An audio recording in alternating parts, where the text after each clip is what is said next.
ایران اور امریکہ میں 10 روزہ جنگ بندی کی تجویز، عبوری معاہدے کی بحالی کے لیے جنگ بندی کی تجویز ثالثوں نے پیش کی۔ روئٹرز کے مطابق ایرانی عہدیدار نے بتایا ثالثوں نے امریکہ کے ساتھ کشیدگی کم کرنے کے لیے 10 دن سیز فائر کی تجویز بھیجی ہے۔ تجویز پر غور کیا جا رہا ہے تاکہ دونوں ممالک کے درمیان تصادم کو ختم کیا جا سکے۔ جنگ بندی کا مقصد عبوری معاہدے کو بحال کرنے کے راستے تلاش کرنا ہے۔ اسماعیل بقائی نے کہا ثالثی کرنے والے ملک کشیدگی میں کمی کے لیے کوششیں کر رہے ہیں۔ واشنگٹن کے پیغامات ثالث ممالک کے ذریعے تہران پہنچائے گئے۔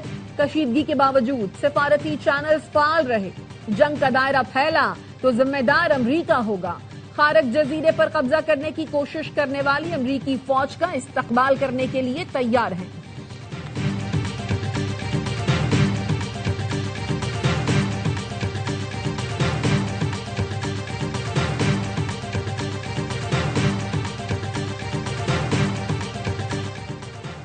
ایرانی وزیر داخلہ اسکندر مومنی آج پاکستان پہنچیں گے۔ ذرائع کا کہنا ہے اسکندر مومنی ایرانی صدر کا خصوصی پیغام لے کر آ رہے ہیں۔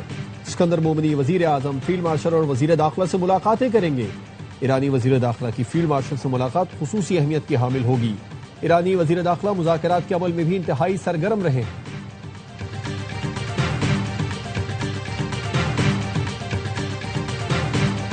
امریکہ کی ایران پر بمباری جاری، جنوب مغربی ایران میں زیر تعمیر ایٹمی پاور پلانٹ پر حملہ، مغربی ایران میں 5.5 شدت کا زلزلہ گیا۔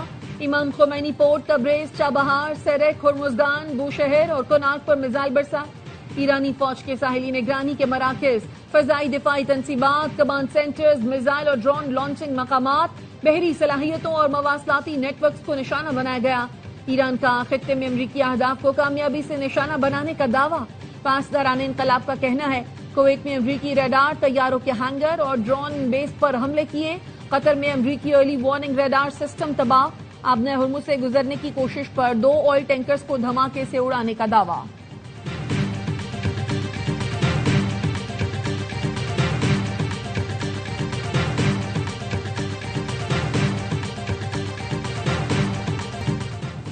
آج رات ایران پر بہت شدید حملہ کیا۔ حملہ ان امریکی فوجیوں کے لیے کیا جو اس جنگ میں مارے گئے۔ امریکی صدر ڈونلڈ ٹرمپ کہتے ہیں ایرانی حملے میں ہلاک امریکی فوجیوں کی تعداد شاید 3 ہے۔ ٹرمپ نے مرنے والے فوجیوں کو عظیم اور محب وطن قرار دیتے ہوئے کہا امریکی فوجیوں کی لڑائی کا مقصد یہ ہے کہ ایران کبھی جوہری ہتھیار حاصل نہ کر سکے۔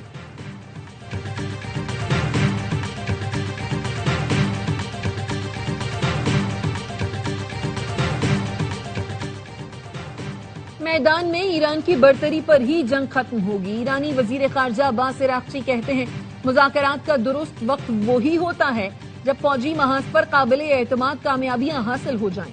نقصانات کے باوجود ایران بین الاقوامی سطح پر مؤثر طاقت کے طور پر ابھرا ہے۔ ایران کی افزودہ یورینیم کسی صورت فروخت نہیں کی جا سکتی۔ اقتصادی تعاون پاکستان اور کینیڈا کی مشترکہ ترجیح ہے۔ کاروباری روابط کے فروغ پر خصوصی توجہ دی جا رہی ہے۔ نائب وزیر اعظم اسحاق ڈار کی کینیڈین وزیر خارجہ انیتا آنند کے ہمراہ نیوز کانفرنس۔ کہا دونوں ملکوں کے درمیان معاہدہ کینیڈین سرمایہ کاروں کے لیے سازگار ماحول فراہم کرے گا۔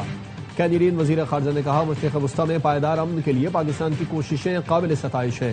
سفارتکاری کی حمایت کرتے ہیں۔ فریقین کو تحمل، بردباری اور شہریوں کے تحفظ کو ترجیح دینی چاہیے۔ پاکستان کے ساتھ سرمایہ کاری کے تحفظ کے لیے نئے معاہدے کو جلد مکمل کیا جائے گا۔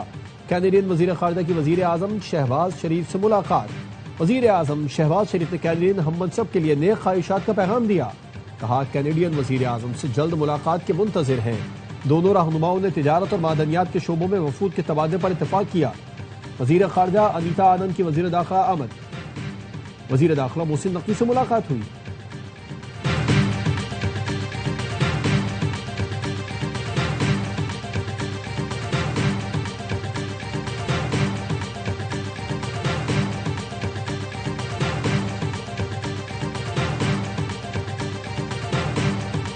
لاہور کے مختلف علاقوں میں بارش، سب سے زیادہ 98 ملی میٹر بارش گلشن راوی میں ریکارڈ کی گئی۔ کوٹلی آزاد کشمیر میں پہاڑی تودہ مکان پر گر گیا، 3 افراد جاں بحق، 2 زخمی ہو گئے۔ باغ کے نالہ ماحل میں توغیانی، مسجد شہید، 5 مکانات، 10 دکانیں اور نالے کے اطراف کھڑی گاڑیاں بہہ گئی۔ مانسہرہ کے ندی نالے اور دریا بھی بکھر گئے۔ 3 رابطہ پل پانی کی نظر۔ برساتی ریلے سے کئی دکانوں اور مکانوں کو نقصان پہنچا۔ مردان میں گھر کی چھت گر گئی، 2 بچے جاں بحق، ماں بیٹی زخمی۔ لنڈی کوتل میں ندی نالے ابل پڑے، آبی ریلا پاک افغان شاہراہ تک پہنچ گیا، کئی گاڑیاں بہا لے گیا، مسافروں کو بچا لیا گیا۔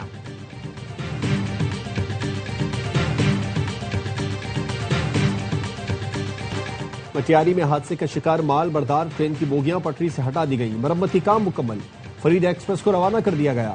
ڈاؤن ٹریک پر ٹرینوں کو 10 کلومیٹر فی گھنٹہ کی رفتار سے چلانے کی ہدایت، اب ٹریک کی مکمل بحالی کے لیے مرمتی کام جاری۔ ٹرینوں کا شکار شیڈول درہم برہم، ٹرینیں تاخیر کا شکار، لاہور سے کراچی آنے والی قراقرم، کراچی، پاک بزنس اور ملت ایکسپریس منسوخ کر دی گئی۔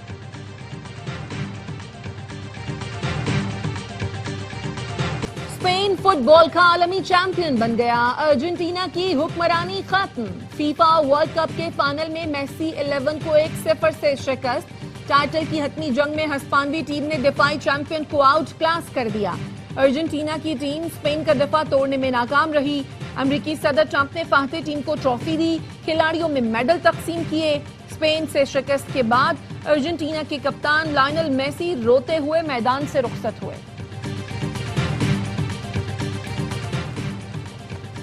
فرانس کے امباپے ایونٹ پہ سب سے زیادہ 10 گول سکور کر کے گولڈن بوٹ کے حقدار بن گئے۔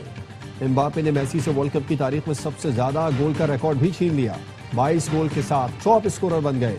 میسی کا 21 گول کے ساتھ دوسرا نمبر۔ ارجنٹینا کے کپتان فائنل میں کوئی گول نہ کر سکے۔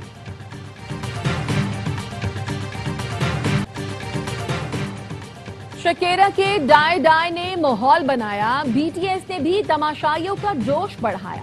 فیفا ورلڈ کپ کی تاریخ میں پہلی بار ہاف ٹائم شو، عالمی شہرت یافتہ فنکاروں نے فائنل میں رنگ جما دیا۔ ٹائٹل سانگ پر شکیرا اور برنا بوائے کی پرفارمنس، شہرائے آفاق کینیڈین گلوکار جسٹن بیبر بھی چھا گئے۔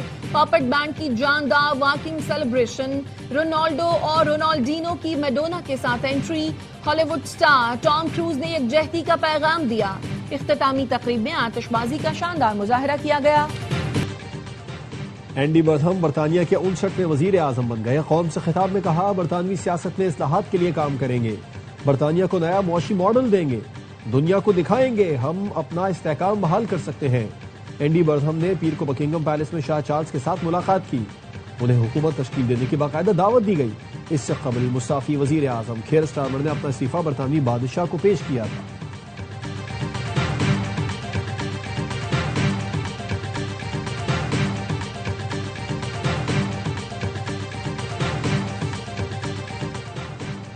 فلسطینی مزاحمتی تنظیم حماس نے خلیل الحیہ کو سیاسی شعبے کا نیا سربراہ منتخب کر لیا، انہیں یحییٰ سنوار کی جگہ نیا سربراہ منتخب کیا گیا ہے، جو 2024 میں غزہ پر حملے میں شہید ہو گئے تھے۔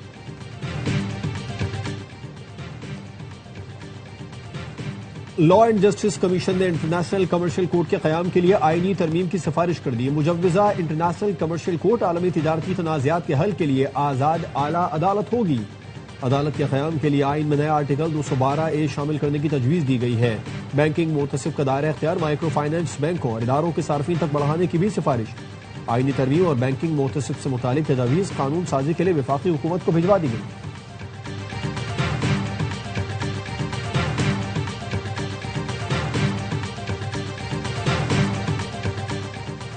سپریم کورٹ نے ڈیویڈنڈ انکم پر 35% ٹیکس کا موقف مسترد کر دیا۔ سپریم کورٹ نے کمپنیوں کے حق میں اور ایف بی آر کے خلاف اسلام آباد ہائی کورٹ کا فیصلہ برقرار رکھا۔ سپریم کورٹ کے مطابق ڈیویڈنڈ انکم پر صرف سیکشن 5 لاگو ہوگا، 10% ٹیکس ہی قانونی اور حتمی ہے۔ بانی پی ٹی آئی سے ملاقاتوں سے متعلق کیس کی سماعت، سپریم کورٹ نے 3 ہفتے میں ریکارڈ طلب کر لیا۔ جسٹس محمد علی مظہر نے ریمارک دیے کہ ہائی کورٹ کو میڈیا ٹاک نہ کرنے کی یقین دہانی کرائی گئی تھی۔ کیا جیل کے باہر گفتگو کر کے خلاف ورزی نہیں کی گئی؟ سلمان اکرم نے کہا کہ آرڈر متفقہ نہیں تھا۔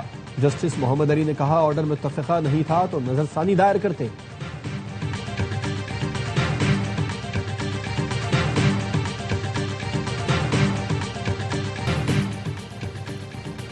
بانی پی ٹی آئی کی بہن نورین نیازی نے وکیل کے ذریعے این سی سی آئی میں جواب جمع کرا دیا۔ وکیل فیصل ملک کے مطابق نورین نیازی کا ابتدائی بیان جمع کرایا ہے جو مکمل نہیں۔ نورین نیازی نے این سی سی آئی میں بطور پیش ہونے کے لیے 4 ہفتوں کی مہلت مانگی ہے۔ نورین نیازی کو ضابطۂ فوجداری کی دفعہ 160 کے تحت سوشل میڈیا ریاستی اداروں کے خلاف جھوٹا اور اشتعال انگیز مواد پھیلانے پر طلب کیا گیا تھا۔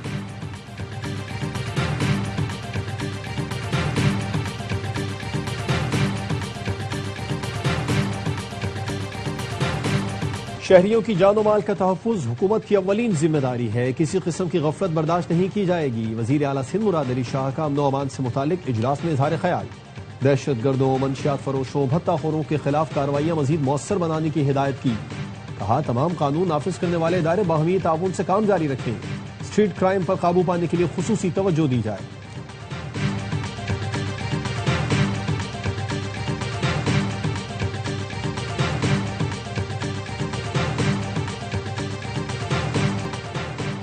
آزاد کشمیر میں عام انتخابات کی گہما گہمی، سرکاری ملازمین کی پولنگ جاری۔ چیف الیکشن کمشنر نے پولنگ اور سیکیورٹی انتظامات کا جائزہ لیا۔ کہا عام انتخابات 27 جولائی کو اپنے مقررہ وقت پر ہوں گے، تمام تیاریاں مکمل ہیں، انتخابات کو سبوتاژ نہیں ہونے دیں گے۔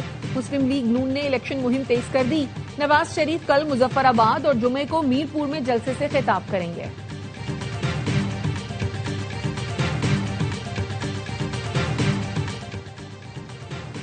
جیسے نواز شریف کینسر اسپتال لاہور میں بنا، راولپنڈی میں بھی بنے گا۔ نواز شریف کی ترقی کی نشانیاں پورے ملک میں موجود ہیں، کشمیر میں بھی ترقیاتی کام ہوں گے۔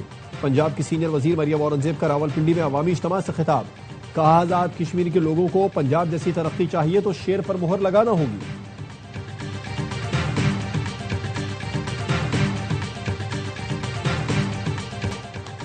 حکومت نے ہر چیز آؤٹ سورس کر دی ہے جو بڑا مسئلہ ہے۔ حکومت آرام چاہتی ہے کہ بس ان کو لڑنے دو اور شہید ہونے دو۔ ڈیلیور کرنا حکومت کا کام ہے مگر نہیں ہو پا رہا۔ حکومتی اتحادی اور مسلم لیگ ضیاء کے سربراہ اعجاز الحق کہتے ہیں بیرونی دورے بہت ہو رہے ہیں لیکن ملک کو کوئی فائدہ نہیں ہوا۔ اس میں شک نہیں حکومت مشکل میں ہے، سمجھا جا رہا ہے کوئی دوسری پارٹی نہیں آ سکتی، تو 90 میں یہ غلطی نواز شریف اور بے نظیر بھٹو کر چکے ہیں۔ کراچی میں منگو پیر کی نجی سوسائٹی سے اغوا ہونے والا بچہ بازیاب، پولیس نے آذان کو ماں کے حوالے کر دیا۔ اغوا کار آذان کو گھاروں میں چھوڑ کر فرار ہوئے تھے۔ آذان کے والد کا کہنا ہے کہ دوست کے فارم ہاؤس پہ ملازم نے فون پر بتایا کہ ایک بچہ ملا ہے، ہم بھاگے گھاروں پہنچے، جس نے تعاون کیا سب کے شکر گزار ہیں۔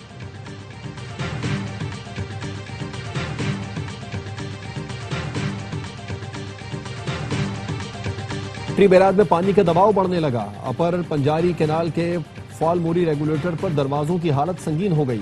مرمت نہ ہونے سے گیٹ نمبر 10 کے ستون میں دراڑیں پڑ گئیں۔ محکمہ آبپاشی کے اہلکاروں نے مٹی کی بوریاں رکھ کر گیٹ ہی بند کر دیا۔ قریبی رہائشی خوف میں مبتلا۔